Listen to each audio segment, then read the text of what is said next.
At Cleveland Guardians spring training in 2025, we're joined by former Akron RubberDucks pitcher, current Cleveland Guardians relief pitcher Tim Herrin. And Tim, thinking back to your time working with the Akron RubberDucks, what do you remember about pitching as a RubberDuck?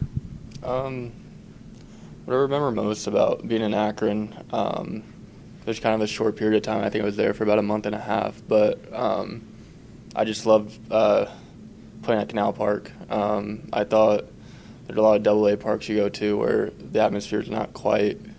I mean, it's not great, I would say sometimes, but I just remember being in Akron, all the games. The fans were great. They were really into the games. They came and supported us, and I thought it was a lot of fun coming from single A baseball to AA. Like that's what you look forward to in pro ball, to like getting those crowds and everything. And that was my first experience of like really having like a really bought in like community around the team, and it was really cool.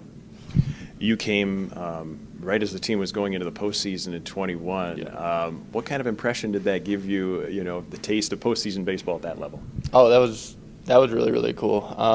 That postseason was. I was only there for those 3 games, but it was a lot of fun, especially the Will Brennan home run late in the game. That stadium was crazy. It was loud. It was the loudest stadium I'd been into up to that point. It was a really cool experience. I was really excited for the following year to be able to play there. Thinking of what that meant for your player development journey, what happened in Akron for you? So 2022, when I started the season there, I was kind of in that point in my career where all this stuff was starting to kind of come together, but it was a lot more about fine-tuning it to be able to get to that next level and kind of perform there. So we had Owen Du as a pitching coach there. He's incredible. He was I had him in Lake County in 2019, and then I had him again in Akron when I was there. So I was around him a lot.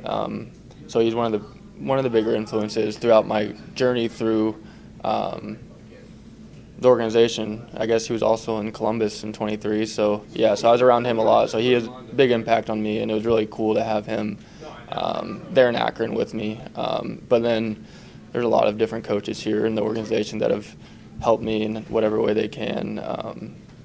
But yeah.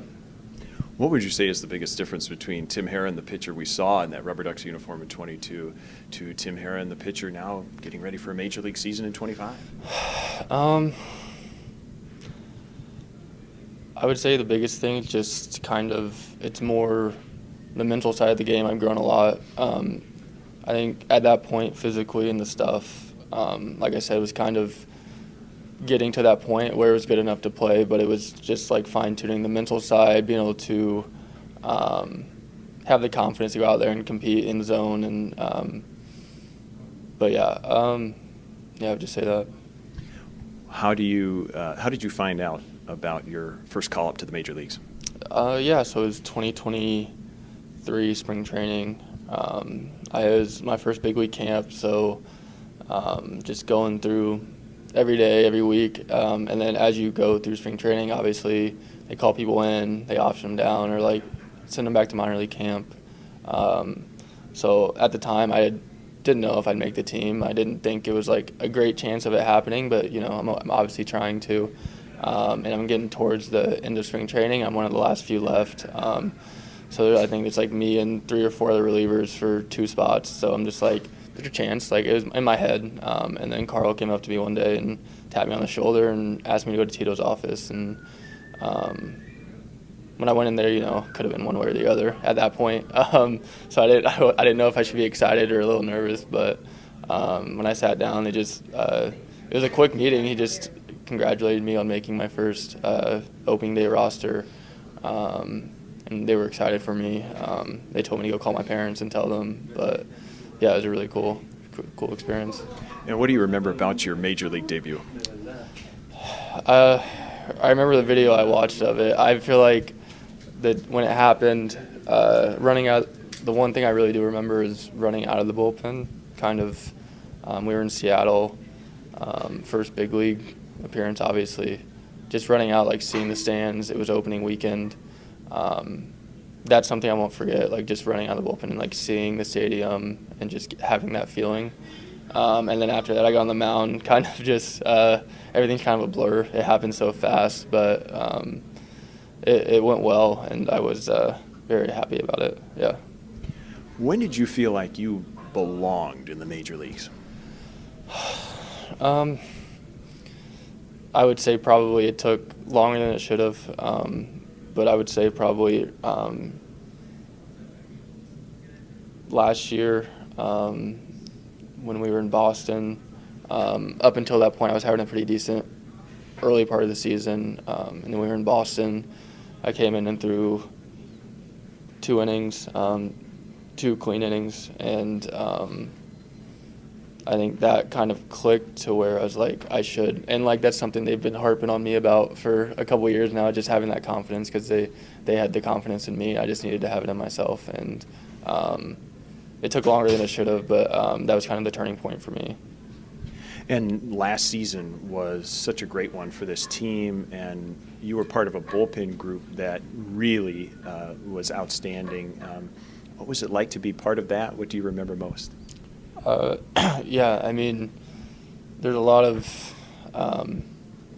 things about last year's bullpen that are pretty historical, how good we were as a group. From top to bottom, I felt like there was nobody, we could have put anybody in, and the outcome more times than not was going to be good. And I think what I remember most about last year isn't necessarily going to be what we did on the field. That's what everyone else is going to remember. But we were a very close-knit group. We were all like good friends, not just at the field, but off the field. And that's something that kind of, I think, helped us on the field, is just how close we were and kind of fed off each other. But yeah, I'm going to remember the relationships in that bullpen more than anything. What was the most memorable moment of that postseason run for you? I mean, the easy answer is definitely the John Kinsey and David Fry home runs in the ALCS against the Yankees. That was a really, really cool. I mean, it was one of the best games I've ever been a part of. So that was definitely one of the things I'll remember most about that postseason. But then I'll also remember just like, obviously, my first appearance in the postseason. I mean, that's not something I'm going to forget. It was against the Tigers in the DS, coming in and just getting a clean inning, and nothing special, but it was just like my first playoff appearance. You grow up dreaming about it, so it was really cool. As you look toward this season in 2025, what do you guys need to continue to achieve the goals that you hope as a team and as yourself continuing to grow? Yeah, I think going into this year, the biggest thing is just trying to kind of remember what got us to the point last year that we were at, and just building off that.